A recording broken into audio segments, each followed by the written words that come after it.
अस्सलाम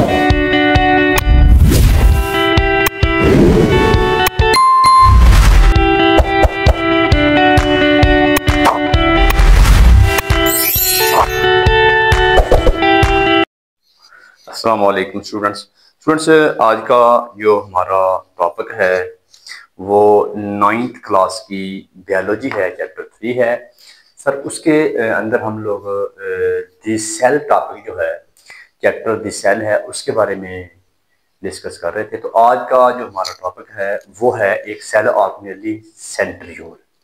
सेंट्रियोल जो है ये एनिमल सेल के अंदर स्पेशली पाया जाने वाला एक सेल ऑर्गेनेली है। ये जो ऑर्गेनेली है ये हमारा जब सेल डिवाइड होता है तो उस के डिवाइड होने के दौरान ये स्पिंडल फाइबर के बनने में बड़ा किरदार अदा करता है। और इसके अलावा स्टूडेंट्स ये जो मुख्तलिफ तरह के सेल ये प्रोटोजोआ वगैरह हैं, पैरामीशियम वगैरह हैं, उनके सीलिया या फ्लैजेला भी जो है ना इसी से बनते हैं। तो स्टूडेंट्स जी हमारा जो टॉपिक है सर, ये क्या होता है, ये किधर पाया जाता है? ये न्यूक्लियस की एक साइड के ऊपर पाया जाता है। ये पेयर फॉर्म में होता है सेंट्रियोल। दोनों सेंट्रियोल को कलेक्टिवली हम लोग सेंट्रोसोम कहते हैं। और जब सेंट्रोसोम कहते हैं इसको, तो जब ये डिवाइड हो जाता है, सेल डिवाइड होने से पहले ये खुद डिवाइड हो जाता है। तो इससे फिर वो हर एक सेंट्रियोल के अंदर 9 ट्यूब्स होती हैं। हर ट्यूब्स के अंदर मजीद 3 और ट्यूब्स होती है, यानी टोटल 27 ट्यूब्स होती हैं, माइक्रोट्यूब्यूल्स होती हैं, ट्यूबुलर प्रोटीन की बनी हुई होती है। तो ये 27 रॉड से होते हैं जिससे स्पिंडल फाइबर बनते हैं।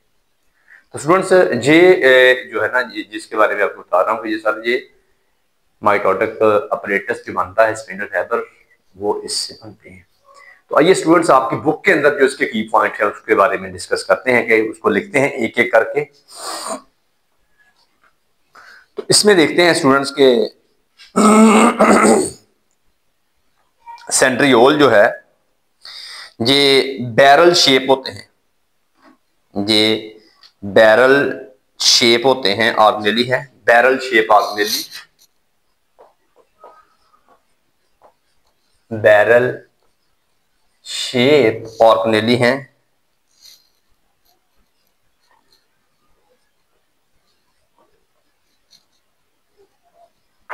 बैरल शेप है। तो ये एनिमल सेल में और मोस्ट प्रोटिस्ट में पाए जाते हैं, found in animal cell and protist,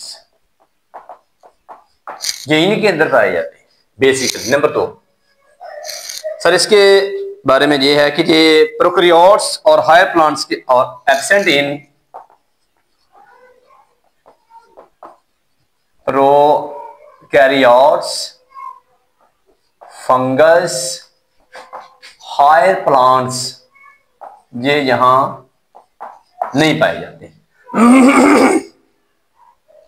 तो ये हमेशा पेयर फॉर्म में पाए जाते हैं।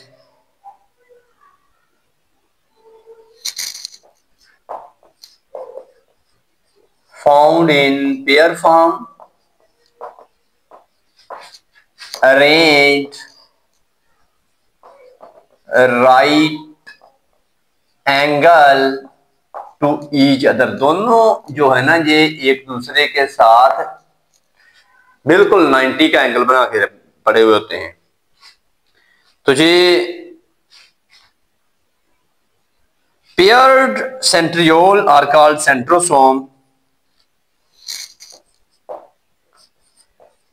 पेयर्ड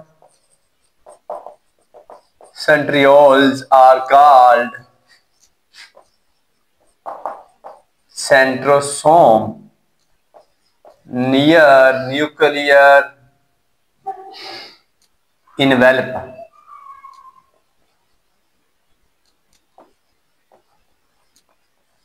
न्यूक्लियर के इन्वेलप के पास ये दोनों जोड़े की शक्ल में पाई जाती है।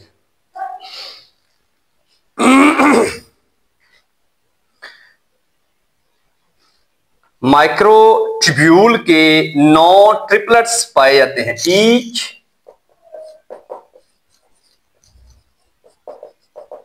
Centriole has 9 triplets of microtubule.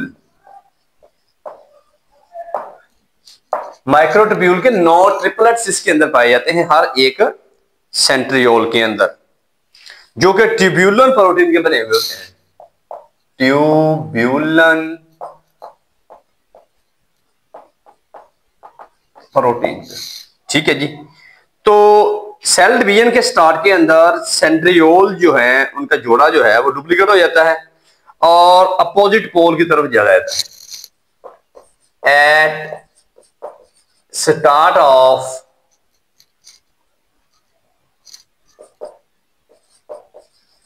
Cell division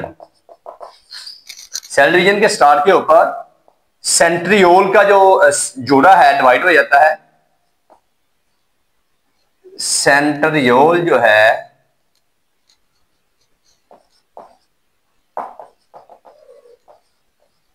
pair divide and move opposite side,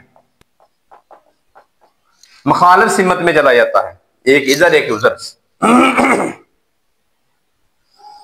तो ये स्पिंडल फाइबर बनाते हैं जो कि क्रोमोसोम को सेपरेशन में के जिम्मेदार होते हैं।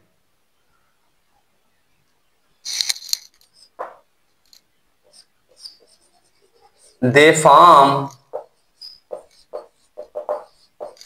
Spindle fibres which are responsible of separation of chromosome। ये क्रोमोसोम की अलैदगी के जिम्मेदार होते हैं। कौन? जो अपने हैं सेंट्रियोल से जो स्पिंडल फाइबर बनते हैं ना, उनके ऊपर क्रोमोसोम अपने आप को अरेंज कर लेते हैं।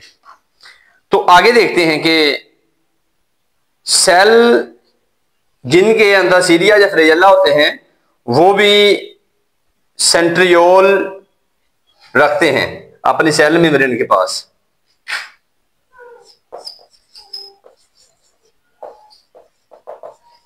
विच हैव सीलिया और फ्लैजेला।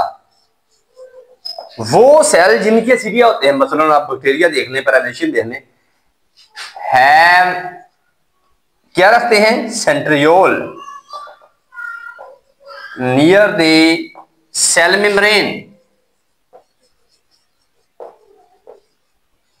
सेल मेम्ब्रेन के पास वो सीरिया सेंट्रियोल रखते हैं और वो सेल मेम्ब्रेन के पास ही होते हैं और उधर से फिर वो निकलते हैं आगे, सेंट्रियोल बना देते हैं सीरिया और फ्लैजेला को।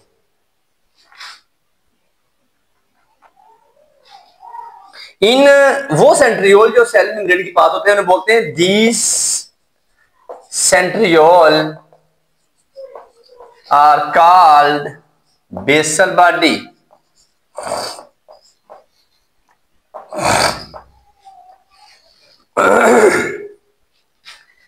These basal body are responsible of cilia and flagella formation। इन बेसल बॉडी से सीरिया और फ्लैजेला बनते हैं। तो इनके बारे में आपको ये बताया है कि स्टूडेंट्स ये सीरिया और फ्लैजेला जो है वो बनते हैं इससे। इसके बारे में एक बड़ी अहम मालूमात आप दिल में रखिएगा जरा, उस बंदे ने दी हुई है इधर कि सीरिया और फ्लैजेला जो है कुछ सेल्स कहता है उनमें थिन तेल लाइक प्रोजेक्शन होती है सीलिया, जिस तरह कि मैंने आपको कहा पैरामीशियम के अंदर है छोटी छोटी thin tail like projection. Cilia क्या होते हैं? Thin tail like projection.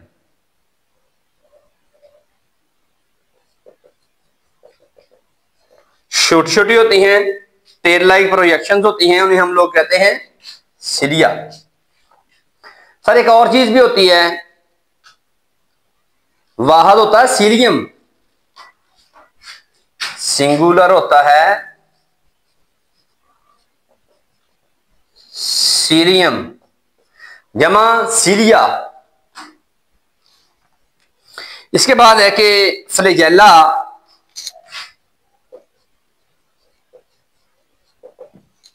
ये क्या होता है, सिंगुलर होता है फ्लैजेलम, सिंगुलर। कहता है सिलिया आर शॉर्टर, ये होते हैं शॉर्टर और न्यूमरस, थोड़े होते हैं, छोटे होते हैं और न्यूमरस उसका भी ज्यादा होते हैं, ठीक है। लेकिन ये फ्लैजेला क्या होते हैं, ये लंबे होते हैं।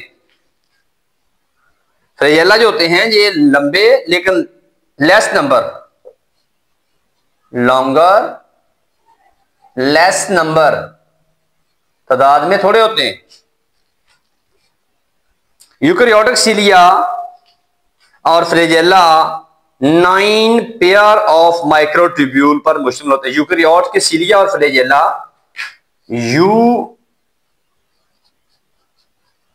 यूकैरियोट्स के सिलिया जो हैं या फ्लैजेला जो हैं वो क्या होता है, 9 पेयर्स ऑफ माइक्रोट्यूब्यूल, 9 माइक्रोट्यूब्यूल्स के 9 जोड़ों पर मुश्तमिल होते हैं। 9 जोड़े सिलिया या फ्लैजेला, उसके माइक्रोट्यूब्यूल जो होते हैं वो 9 जोड़ों की शक्ल में पाए जाते होते हैं। Single central pair of tubules ने इनको घेरा होता है।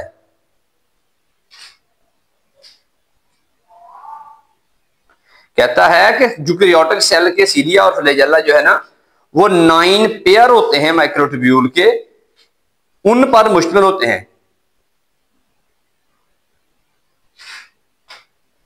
जो कि सिंगल सेंट्रल पेयर माइक्रोट्यूब्यूल का जो होता है उसको घेरे हुए होते हैं। सेंटर में एक पेयर होता है, उसको ये 9 के 9 जो पेयर है ना उन्होंने घेरा हुआ होता है उसको। सेंट्रल 9 जोड़े हैं, कुल 9 पेयर हैं, तो सेंटर में एक पेयर होता है, उसको सारे पेयर्स ने घेरा हुआ होता है। Surround a single central pair of microtubule, central pair surround के नीचे वाला जो 9 पेयर में से सेंटर वाला जो पेयर है उसको घेरा हुआ होता है बकाया सारे 8 पेयर्स ने। तो प्रोकैरियोटिक कहता है कि सिलिया और फ्लैजेला जो है ना वो बेसल बॉडी से कनेक्टेड होते हैं। सिलिया और फ्लैजेला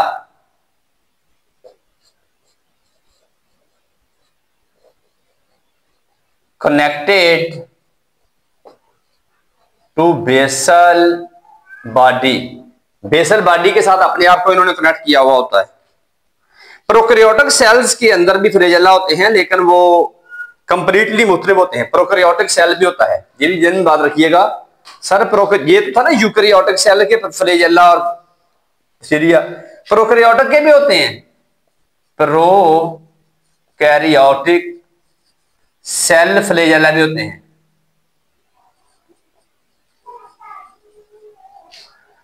प्रोकैरियोटिक सेल हैं उनके भी फ्लैजेला होते हैं लेकिन वो मुख्तलिफ होते हैं, उनकी स्ट्रक्चर मुख्तलिफ होती है यूकैरियोटिक के। प्रोकैरियोटिक का फ्लैजेला जो है ना वो एक प्रोटीन होती है, फ्लैजेलन से बना हुआ होता है।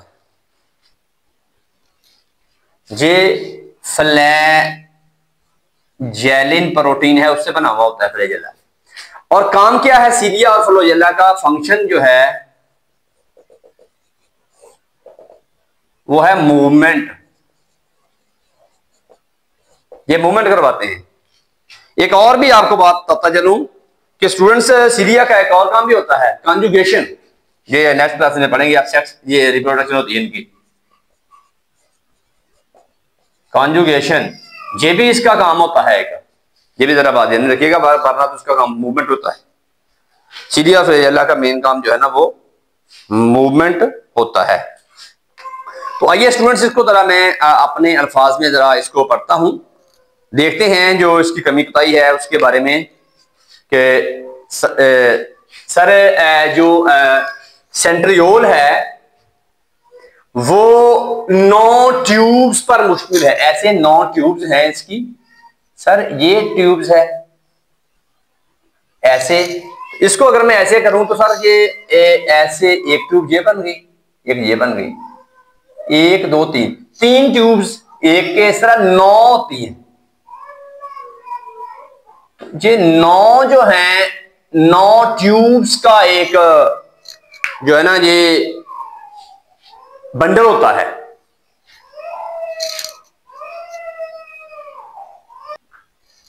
स्टूडेंट्स ये 9 ट्यूब्स का एक बंडल होता है जिसे हम लोग सेंट्रियोल कहते हैं। ये पाया कहां पे आता है, ये बैरल शेप होते हैं ऑर्गेनेल, बैरल की तरह।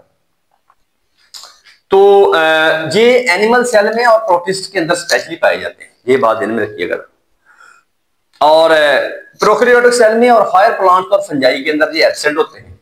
ऑब्जेक्टिव में बात ध्यान में रखनी है आपने कि सर एब्सेंट किसमें होते हैं, और ये हमेशा पेयर फॉर्म में पाए जाते हैं। मसलन ये आप कहेंगे सर मेरे पास एक सेल है, तो ये सर ये मेरे पास एक सेल है, ये मेरा न्यूक्लियस है, तो ये ऐसे जोड़े की शक्ल में पाए जाते हैं। हमेशा क्या होते हैं, ये सेंट्रियोल जो पेयर फॉर्म में होते हैं। कोलेक्टिवली इस जोड़े को हम लोग कहेंगे सेंट्रोसोम। ये जोड़ा जो है ना, ये न्यूक्लियस है, ये जोड़ा जो है इसको मैं कहूंगा सेंट्रोसोम है, ये वाला, ठीक है। और सर ये इसको जोड़े को हम कहेंगे सेंट्रोसोम। ये न्यूक्लियर मेम्ब्रेन, ये ना न्यूक्लियस इसकी मेम्ब्रेन के बिल्कुल पास पाए जाते हैं। ये आप इसको जरा ऐसे करके बनाए ना, ऐसे, ये जोड़े की शक्ल में पाए जाते हैं।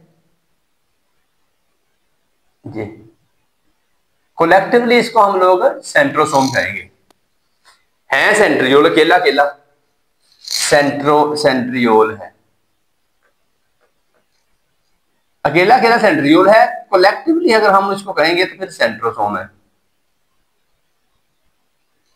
अच्छा, 9 ट्रिपलेट्स होते हैं, इस तरह की ट्यूबें 9 हैं, हर एक के अंदर 3 होती हैं। इट मीन 27 होगी फिर ये वाली, ये ट्यूब्यूलर प्रोटीन की माइक्रोट्यूब्यूल होती है। 9, हर एक के अंदर 3 ट्यूब्स होती हैं, इसमें 27 माइक्रोट्यूब्यूल्स हैं, ठीक है ना जी। और जब सेल डिवाइड होता है ना, स्टार्ट होता है, तो सेंट्रियोल के भी जोड़ा जो है ना डिवाइड हो जाता है। 2 है, इसने डिवाइड होके 2 इधर आए, 2 इधर आए, इससे भी एक बन जाना, इससे भी एक बन जाना। तो हाँ, इसने डिवाइड हो जाना होता है। जब डिवाइड हो जाना है तो एक जोड़ा इधर आ जाएगा सेंट्रोसोम का, एक उधर आ जाएगा। तो इस तरह करके ये अपना जो है ना एक और जोड़ा इससे बन जाता है। तो सेल डिवीजन जब स्टार्ट होती है तो सेंट्रियोल का जो पेयर है वो भी डिवाइड हो जाता है, और फिर अपोजिट साइड पे डिवाइड होके इससे जो एक जोड़ा जैसे एक और बन जाएगा, एक जोड़ा इधर आ जाना होगा, नया जोड़ा जो है।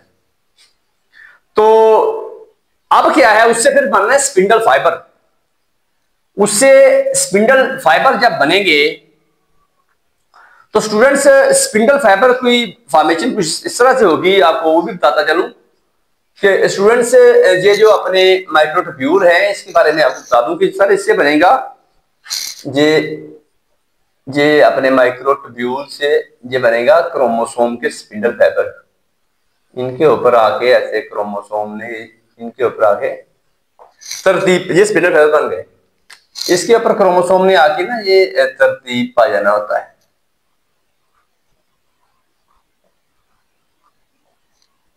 ये क्रोमोसोम ने इसके ऊपर सेल डिवीजन के दौरान आके तरतीब पा जाना होता है। तो ये मामला ट्यूब्यूलर प्रोटीन की बनी हुई होती है। कहता है कि इसके बाद है कि सारे स्पिंडल फाइबर जो है ना, ये किस चीज के जिम्मेदार होते हैं, क्रोमोसोम को सेपरेट करने के, क्रोमोसोम की अरेंजमेंट के, ये क्रोमोसोम की सेपरेशन के जिम्मेदार होते हैं। इसके बाद अगली बात आई थी, ये सर कुछ जो है ना ये सेल होते हैं उनके अंदर सीलिया होता है, जिस तरह मेरा पैरामेशियम है बिल्कुल, इसके बाहर छोटी छोटी साख्तें होती हैं, ये पैरामीशिया होता है। जहां बैक्टीरिया ले लें आप लोग, उसके बाहर ये फ्लैजेला होता है, ये फ्लैजेलम है। ये भी साख्तें होती हैं, ये भी सेंट्रियोल से निकलती है। यहां पे इनका सेंट्रियोल करीब पाया जाता है, इधर सेंट्रियोल, जिससे ये साख्तें निकलती हैं। ये सेंट्रियोल, ऐसा सेंट्रियोल जो सेल मेम्ब्रेन के पास पाया जाता है, उसको जिससे फ्लैजेलम या सीरिया निकलना, उस सेंट्रियोल को बोलते हैं बेसल बॉडी। ठीक है, ये बेसल बॉडी होती है बेसिकली। ऐसा सेंट्रियोल जो ये बेसल बॉडी कहलाएगा, इधर इसको देखिए बेसल बॉडी। ठीक है ना जी। तो ये बेसल बॉडी जो है सीरिया और फ्लैजेला बनने के जिम्मेदार होती है। सर बाज जो सीरिया है वो कहता है बहुत छोटी छोटी साख्तें होती हैं, बहुत ज्यादा तादाद में होती है, टेल लाइक होती है। ठीक है ना जी, ज्यादा। फ्लैजेलम जो है वो लंबे होते हैं, तादाद में थोड़े होते हैं। तो सर यूकैरियोटिक सेल्स के सीरिया और फ्लैजेलम हमेशा जो है ना वो 9 पेयर बने हुए होते हैं, इसके माइक्रोट्यूब्यूल के 9 पेयर्स। सेंटर वाला पेयर जो है उसको बकाया 8 पेयर्स ने कवर किया हुआ होता है। यूकैरियोटिक सेल्स के सीरिया और फ्लैजेलम जो होते हैं वो ऐसे 9 पेयर्स, माइक्रोट्यूब्यूल के 9 पेयर से पर मुश्तमिल होते हैं कि सेंट्रल पेयर जो है सर वो जो है ना वो अपना कवर्ड होता है। सेंट्रल पेयर जो है उसको बकाया 8 पेयर्स ने माइक्रोट्यूब्यूल ने घेरा हुआ होता है। और सीरिया और फ्लैजेलम जो है वो पाए जाते हैं बेसल बॉडी से निकलते हैं बेसिकली। ये मैं पहले ऊपर भी जिक्र कर चुका हूं। प्रोकैरियोटिक सेल्स का फ्लैजेलम जो है वो यूकैरियोटिक सेल के फ्लैजेलम से बिल्कुल मुख्तलिफ होता है।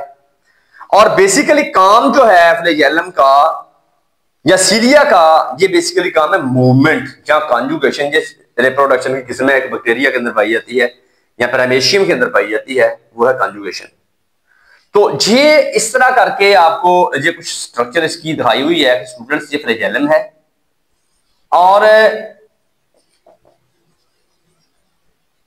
और ये जिस सेंट्रियोल से निकलते हैं वो सेल मेम्ब्रेन के बिल्कुल पास होता है। ये सेंट्रियोल है अपना, इसको बेसिकली हम कहते हैं बेसल बॉडी।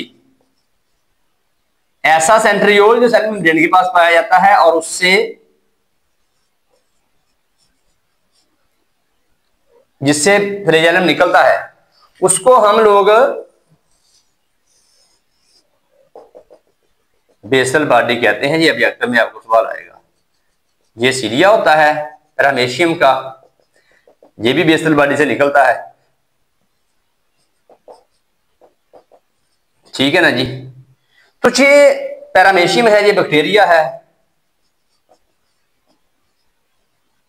ये पैरामीशियम है। ठीक है, तो ये आपको बताया हुआ बेसिकली कि स्टूडेंट्स के पैरामीशियम और बैक्टीरिया का फ्लैजेलम और सीरिया क्या होता है, काम क्या करता है। काम इसका स्टूडेंट्स दोनों का, सीरिया का या फ्लैजेलम का मूवमेंट होता है, ये पानियों में मूवमेंट करवाते हैं। तो क्या एंड पे बात उस बंदे ने बताई है कि प्रोकैरियोटिक सेल का जो फ्लैजेलम है वो यूकैरियोटिक सेल्स के फ्लैजेलम से मुख्तलिफ होता है। निकलते दोनों ये हैं बेसल बॉडी से। तो ये था स्टूडेंट्स आज का अपना सेंट्रियोल का जो टॉपिक है कि सर ये 9 माइक्रोट्यूब्यूल्स के सेट पर मुश्तमिल होता है। न्यूक्लियस के, न्यूक्लियर मेम्ब्रेन के बाहर पाए जाते हैं। सेंट्रियोल जो है ना पेयर फॉर्म में होते हैं, कलेक्टिवली हम इसको बोलते हैं सेंट्रोसोम। सर डिवाइड जब सेल होता है तो ये दोनों में डिवाइड हो जाते हैं, सेंट्रोसोम डिवाइड होकर अपोजिट साइड पे रहता है। काम क्या करता है, ये स्पिंडल पैटर्न होता है जिसके ऊपर क्रोमोसोम ने अरेंज करना होता है, वो सेपरेट होते हैं एनाफेज के ऊपर जाके माइटोसिस के दौरान। सर प्रोकैरियोटिक और यूकैरियोटिक सेल्स जो है स्पेशली ये एनिमल सेल की ही याद में ली है। प्लांट में, फंगस में ये प्रोकैरियोट्स के अंदर इतनी नहीं पाई जाती सेंट्रियोल। तो सर ये जो अगर हम इसकी देखें कि कुछ बेसल बॉडीज से भी निकलते हैं सीरिया और फ्लैजेलम, वो भी सीरिया फ्लैजेलम जो है ना वो भी सेंट्रियोल से बनते हैं। तो जब सीरिया और फ्लैजेलम जो है वो इससे बनते हैं, सीरिया और फ्लैजेलम भी सेंट्रियोल से बनते हैं। कहता है सीरिया और फ्लैजेलम जब बनते हैं वो भी माइक्रोट्यूब्यूल के 9 जोड़ों पर मुश्तमिल होती है।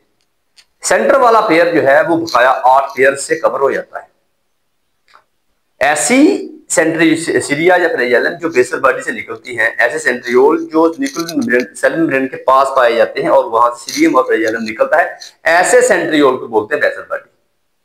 तो ये बेसल बॉडी जो है ये सेंट्रियोल से बनी हुई होती है और इस बेसल बॉडी से क्या निकलता है, इस बेसल बॉडी से सीरिया और फ्लैजेलम निकलता है। ऐसे सेंट्रियोल जो सेल मेम्ब्रेन के पास पाए जाते हैं, जिससे सीरिया और फ्लैजेलम निकलना होता है, बनना होता है, उसे बोलते हैं, ऐसे सेंट्रियोल को बोलते हैं बेसल बॉडी। तो प्रोकैरियोटिक और यूकैरियोटिक सेल के जो उस बंदे ने बताया है कि फ्लैजेलम मुख्तलिफ होते हैं। काम क्या है सर फ्लैजेलम और सीरिया का? मूवमेंट या कॉन्जुगेशन। थैंक यू स्टूडेंट, ये टॉपिक था आज का। मैं उम्मीद करता हूँ कि यहाँ तक आपको इस टॉपिक की बड़ी अच्छी तरह समझ आ गई होगी। मिलते एक नई वीडियो के साथ, अपने प्यारों का ख्याल रखिएगा। पाकिस्तान जिंदाबाद।